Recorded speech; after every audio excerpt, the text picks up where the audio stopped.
Welcome to another team selection video ahead of Double Gameweek 36, the biggest Double Gameweek of the season. We've been doing double and triple recordings mixed with some live streams every single day, so I'd very much appreciate if we can get this video to 150 likes and trying to get to 11,000 subscribers. We're only 200 or so away, so thank you very much to everyone who's showing support. It really helps out the channel. Let's get straight into this. First off though, I'll be talking about my Gameweek 35 performance. It was a very big week where I broke into the top 20k, so I'm fairly happy with that, but there's still room for improvement and possibly a way into the top 10k, but I need to get every single decision right with only one free hit left, and I'll be talking about what my plans are with that chip later on. I can't remember the last time I got a goalkeeper return, and these two goalkeepers have been quite a bad choice for me on the wildcard in Gameweek 26. They haven't really done it for me. Now, Aaron Ramsdale already had for most of the season, and he's done well consistently, but he hasn't kept a clean sheet in the last 6 games. Arsenal have been focusing more on their attack because their defence just can't really keep any clean sheets with the likes of Tierney out. Tomiyasu's back, and Arsenal do look better, and he should be fine for the next game, but let's wait and see. Thomas Partey being out is also huge, but Arsenal are kind of compensating for that. El Neni's putting in some good performances, but I still don't back Arsenal to keep that many clean sheets. Possibly one against Leeds, but they're going to be fighting for their lives. I'll talk more about that in Gameweek 36. But Jose Sarr, I'm happy that I actually gained a point by going for him over Ramsdale, and he conceded 3 goals to Brighton at home. I don't know what has happened to Wolves recently, but they have dipped dramatically, and they could have been fighting for the top 6 for sure, and it just hasn't worked out for them, and things have gone sour there. If you look across my team, only 3 or 4 players really delivered. The Heung-min Son captaincy was huge. In the last 40 minutes of my deadline stream, that's when I made the change to go for the South Korean, and that was a monumental swing of 18 points in my favour, and that enabled me to creep into the top 20k. As you can see, I'm around 19.9k. Very happy with that. 68 points overall, and Heung-min Son carried me this week. Kulusevski came off the bench, and that was a bit of a reoccurring theme this week. The likes of De Bruyne, Salah, Trent all benched. As you can see, Trent is now on my bench. Fabian Schär came in for him, and once again, all things considered, I'm actually quite happy with that return because I expected Liverpool to score at least 2 goals in that game. So for Schär to get 2 points is good, but he did come off with an injury, so let's see what happens there as well. Reece James has been awful for me since I got him in Gameweek 31. And he's been one of the worst signings I've made recently. And if I had gone for even Alonso or maybe a City defender,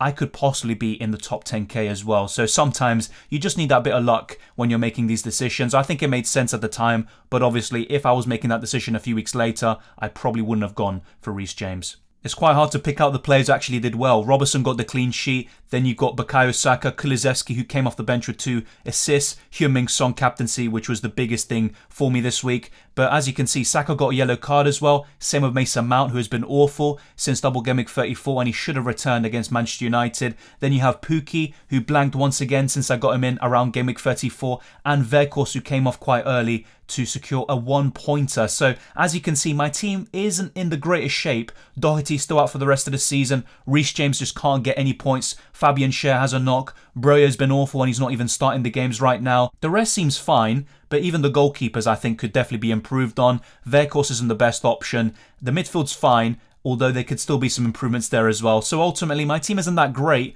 but it's still churning out the points for me and putting me in a very good position. Let me know how you did in Gameweek 35 and what your transfer plans are ahead of Double Gameweek 36. Before I show you my moves and what I'm looking to do, I'm going to show you how my team looks like without any transfers. So let's get straight into this.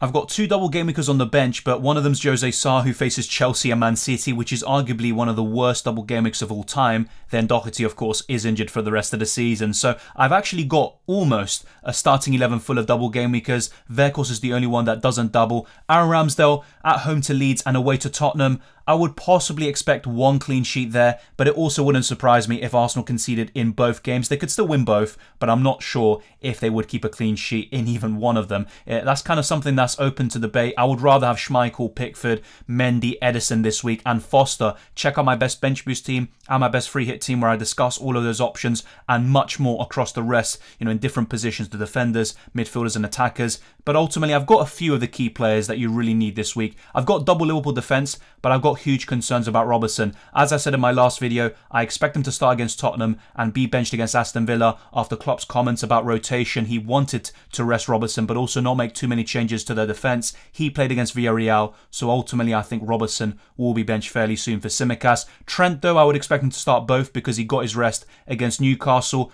Reece James is another one that I just don't know if he's going to play both, and a lot of Chelsea fans suspect there's going to be massive rotation ahead of that Leeds fixture, the second game in Double Gameweek 36. I've got fewer concerns regarding my midfield. Bukayo Saka, I would expect to start both games. Mikel Arteta said he should be fine. It was just a knock, really. Salah as well. He got his rest against Newcastle, similar to Trent Alexander-Arnold. Heung-min Son is so important to Spurs. There's no chance he's going to be benched ahead of a game against Liverpool or Arsenal, even if he's not fully fit, really. And Kulusevski, after being benched against Leicester, I would expect him to start both of these games. He got those 2 assists and he made the difference, so I'm not too concerned about him. And Mason Mount, I think he will start both, but once again, just like with Reece James, there could be rotation in one of these games, and if he doesn't start both, it doesn't really completely surprise me. So it's not an ideal midfield, but it's also not too bad. Weghorst has a single game week, as I said before, facing Aston Villa at home, but he could actually make way to give me that extra money to get those City defenders and players that I really want. And then Pukki has a double game week. Hopefully he can finally get some returns for me,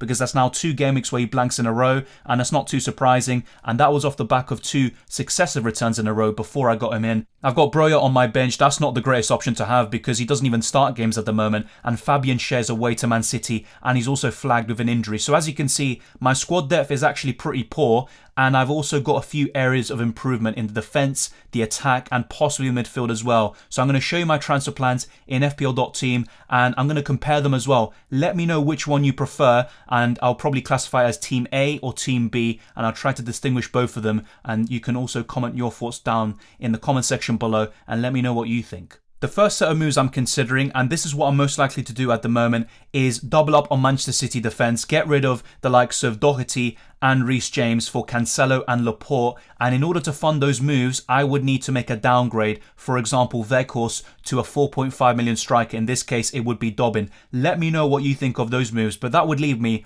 with double Liverpool defence as well as double City, and I really like that. On the best free hit team and best bench boost team, I recommended pretty much these 4 players, except maybe Matip for Robertson because of my concerns about rotation there for Robertson, but I really like that defence. Ramsdale's not the best goalkeeper, but a clean sheet against Leeds isn't impossible, and hopefully can get one. It would be great to get a return from him once again. And the midfield looks pretty decent as well. Double Spurs attack there with Son and Kulusevski. Bukayo Saka, who I'm very happy with, and I think he's a great player to have. Mohamed Salah, who I think is probably the second best captaincy option this week behind Kevin De Bruyne, and Mason Mount. A lot of people will be looking to sell him, but I really like those fixtures, and if he starts both, he has a great chance of returns, and Mason Mount has been very explosive from time to time in this campaign. And I've got Timo Pukki up front with a double game week. So without using any chips, I would assemble a full starting 11 of double game week players. The only problem once again is my bench is very poor. I wouldn't really expect them to really come into play at this stage, but heading into game week 38,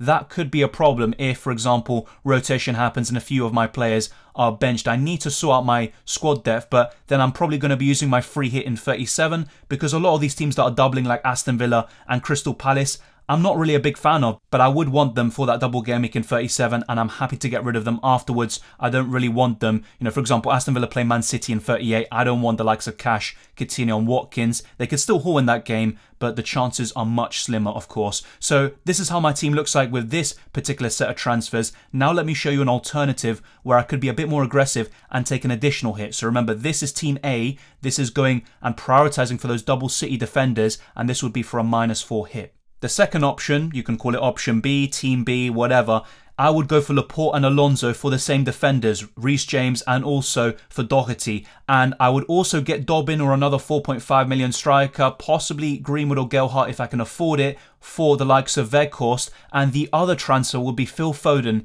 in for either Mason Mount or for Kulusevski. So let me know if you prefer this. I actually showed you both of these teams during my reaction stream a few days ago, and most of you went for this, the -8 option, but I'd be very interested to see if the viewers of this video maybe have a different opinion. And ultimately I'm still leaning towards the -4, but I am considering this, and this is more aggressive, and I just wish I could afford De Bruyne without selling the likes of Salah and Son, because I think he's an incredible option. And also that could be the alternative. Instead of getting Foden for Kulusevski, I could possibly look to get Kevin De Bruyne for Son. And as much as I really like the Belgian, especially this week, I'm just not sure if I'd want to do that, because ahead of Game Week 38, I would want Son against Norwich. They're still probably going to be in that top 4 race, and Son is going for that golden boot. He's only 3 goals behind Salah, so I'm not too inclined to do that. Maybe Foden for Kulusevski or Mount, but ultimately right now, I am leaning more towards the double City defenders. The big problem with this set of transfers is that I don't have Cancelo, and that is a bit of a shame, and I'd rather double up on City defence than go for Foden and Laporte. But obviously I'm still open-minded and things can change throughout the week. There's still a Champions League game to be played tonight. That City game against Madrid could influence what happens with the rest of my team selection and my final transfers. But ultimately, I think Salah would be my captain in all cases, and maybe Joao Cancelo, if I bring him in, would be my vice. If not, it probably would be Heung-min Son. I probably wouldn't captain and vice-captain a player from the same team, although that shouldn't be a problem in a double game week. But ultimately, I kind of try to go about things that way in most cases, because you never know. You can be burned by that. In Game Week 35, a lot of people did that. They captained Salah and vice-captained Trent, and that just was a recipe for disaster. Let me know what you think of this team selection and also your own plans and your own thoughts. And if you enjoyed this video or found it useful, smash the like button and subscribe if you're new. Let's get this video to 150 likes. It'd be much appreciated, and it goes a long way in boosting this channel and the videos. It's much appreciated. All the best of luck for Double Game Week 36, as well as the rest of Match Day 12 in UCL Fantasy, as well as Race Week 5 in F1 Fantasy. All the best of luck with all of those formats. Enjoy the football and the Formula 1 as always. Take care. You can follow me on Instagram and Twitter, DylanRCM, and also a Discord server is provided in the description below, so check out that link and you'll be able to join. The same goes for the FPL League, and there's also UCL Fantasy and F1 Leagues. If you check out those respective videos, you'll find it there very easily. Enjoy the football, take care. As I said before, I wish you all the very best of luck, and I'll see you next time.